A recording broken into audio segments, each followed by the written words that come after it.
बाबा अमरनाथ कश्मीर की खूबसूरत घाटी की एक संकरी खाई में बसे हैं। अमरनाथ हिंदुओं का एक पवित्र और प्रमुख तीर्थ स्थल है। अमरनाथ मंदिर की खास विशेषता यह है, यहाँ पर बर्फ से बना शिवलिंग है। शिवलिंग को देखकर हर कोई आश्चर्यचकित रह जाता है, क्योंकि शिवलिंग ठोस बर्फ का बना होता है, जबकि गुफा में आमतौर पर कच्ची बर्फ ही होती है, जो हाथ में लेने पर भुरभुरा हो जाती है।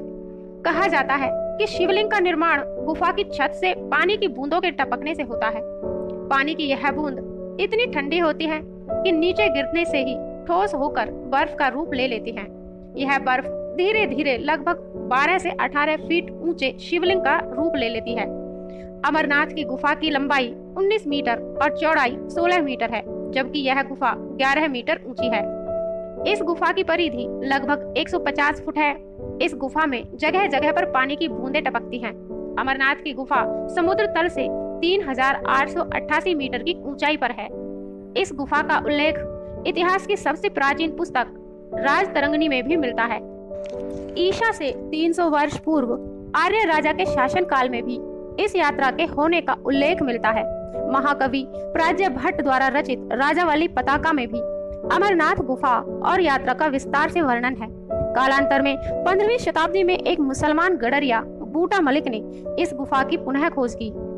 शास्त्रों के अनुसार इस पवित्र स्थान पर भगवान शिव ने माता पार्वती को अमर कथा सुनाई थी।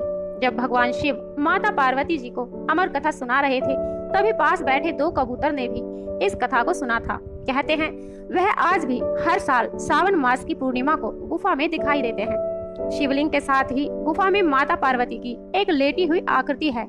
ऐसा इसलिए है क्योंकि पार्वती जी कथा सुनते हुए सो गई थी। श्रावण शुक्ल पूर्णिमा को बाबा बर्फानी के दर्शन के साथ साथ पार्वती शक्ति पीठ की भी दर्शन होते हैं। हर साल सावन के महीने में भक्तगण यहाँ आते हैं और प्राकृतिक हिम शिवलिंग की पूजा करते हैं। अमरनाथ यात्रा के 2 मार्ग हैं। पहला पहलगाम और दूसरा बालटाल से शुरू होता है। अमरनाथ यात्रा के लिए अमरनाथ श्राइन बोर्ड द्वारा रजिस्ट्रेशन कराना होता है। इस यात्रा को शुरू करने से पहले आपका शारीरिक रूप से फिट होना बेहद जरूरी है। यदि जरूरत पड़ी तो यहाँ यात्रा के लिए घोड़े, खच्चर या हेलीकॉप्टर से भी जाया जा सकता है। यहाँ आपको ऊंची चढ़ाई और बर्फीली हवाओं का सामना करना पड़ता है, इसलिए अपने साथ ऊनी कपड़े व अन्य सामान ले जाएं। तो ये थी अमरनाथ अथवा बाबा बर्फानी के विषय में कुछ जानकारी। अच्छी लगी तो वीडियो को लाइक कीजिएगा, चैनल को सब्सक्राइब कीजिएगा ताकि ऐसी जानकारियाँ और मिलती रहे। Thank you.